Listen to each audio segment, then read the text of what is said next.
जय श्री कृष्ण बंधुओं, आपके अपने चैनल भक्ति की शक्ति में बहुत बहुत स्वागत है। आज हम सुनेंगे सूर्य नारायण भगवान की संपूर्ण कथा।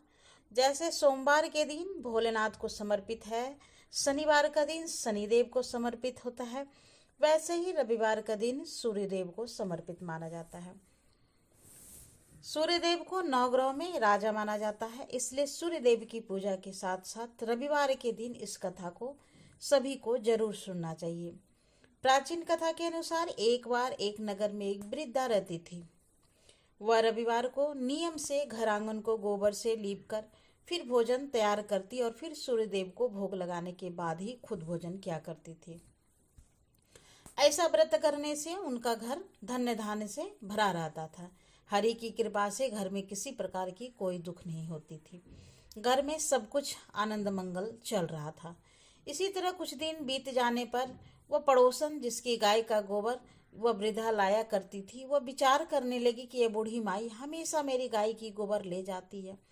यह सोचकर एक दिन उसने अपनी गाय को घर के अंदर बांध दिया। फिर तो वह हर दिन ही अपनी गाय को घर के भीतर बांधना शुरू करने लगी। इधर गोबर ना मिलने पर बूढ़ी माई रविवार के दिन अपने घर को लीप नहीं पाई और इसलिए ना उन्होंने भोजन किया, न भगवान को भोग लगाया और ना ही खुद भोजन किया। इस तरह उन्होंने निराहार व्रत किया। सुबह से शाम और शाम से रात हो गई और वह बूढ़ी माई भूखी ही सो गई। फिर रात में भगवान ने स्वप्न में दर्शन दिए और भोजन न बनाने और भोग न लगाने का कारण पूछा। तब बूढ़ी माई ने सूर्यदेव को बताया कि गोबर न मिलने के कारण आज वो भोजन नहीं बना सकी। तब भगवान भास्कर ने कहा कि माता, हम तुमको ऐसी गाय देंगे जिससे सभी इच्छाएं पूर्ण हो जाएगी, क्योंकि तुम हमेशा रविवार को गोबर से लीपकर फिर भोजन बनाती हो, भोग लगाकर ही खुद भोजन करती हो। इसलिए मैं आपसे प्रसन्न होकर आपको वरदान देता हूँ। यह सपने में भगवान का यह वरदान पाकर जब बूढ़ी माई की आंखें खुली तो देखा आंगन में तो एक बहुत सुंदर गाय और बछड़ा बंधी हुई है। गाय और बछड़ी को देखकर वो खुश हो गई और घर से बाहर बांधकर उसे खाने को चारा डाल दिया।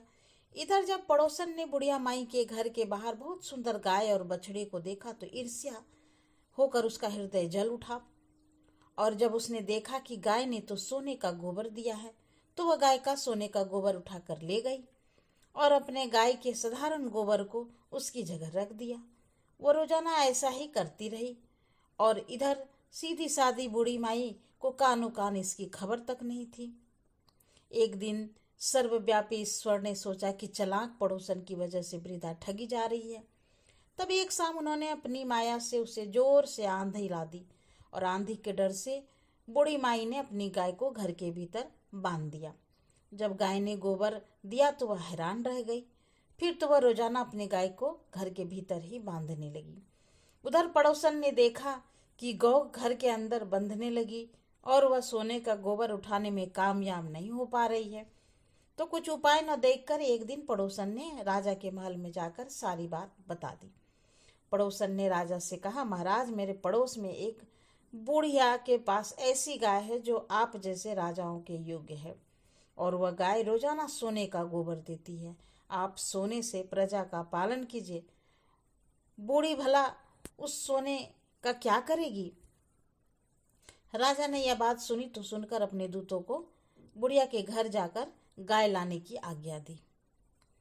बूढ़ी सुबह सुबह ईश्वर को भोग लगाकर भोजन ग्रहण करने ही जा रही थी कि तभी राजा के सेवक गाय खोल कर ले गए। यह देखकर वह बहुत रोई चिल्लाई, लेकिन कर्मचारियों ने एक न सुनी। उस दिन फिर वृद्धा गाय के वियोग में भोजन नहीं कर पाई और रात भर रो रो कर भगवान से गाय को पुनः पाने की प्रार्थना करने लगी।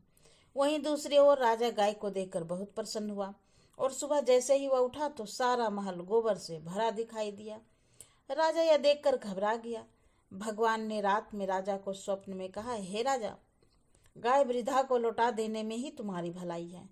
रविवार के व्रत से प्रसन्न होकर मैंने उस वृद्धा को यह गाय दी थी। सुबह होते ही राजा ने वृद्धा को बुलाकर बहुत सारा धन देकर सम्मान सहित गाय और बछड़ा उसे वापस कर दिया। इसके साथ ही पड़ोसन को बुलाकर उचित दंड भी दिया। ऐसा कहने से राजा के महल की गंदगी दूर हो गई और उस दिन राजा के नगरवासियों को आदेश दिया कि अपने समस्त कामनाओं की पूर्ति के लिए वे सभी रविवार का व्रत रखा करें। और जब प्रजा ने रविवार का व्रत पालन करके कथा का श्रवण किया तो उस सभी के घर में भी सुख समृद्धि धन के भंडार भर गए। ऐसी है रविवार व्रत की महिमा।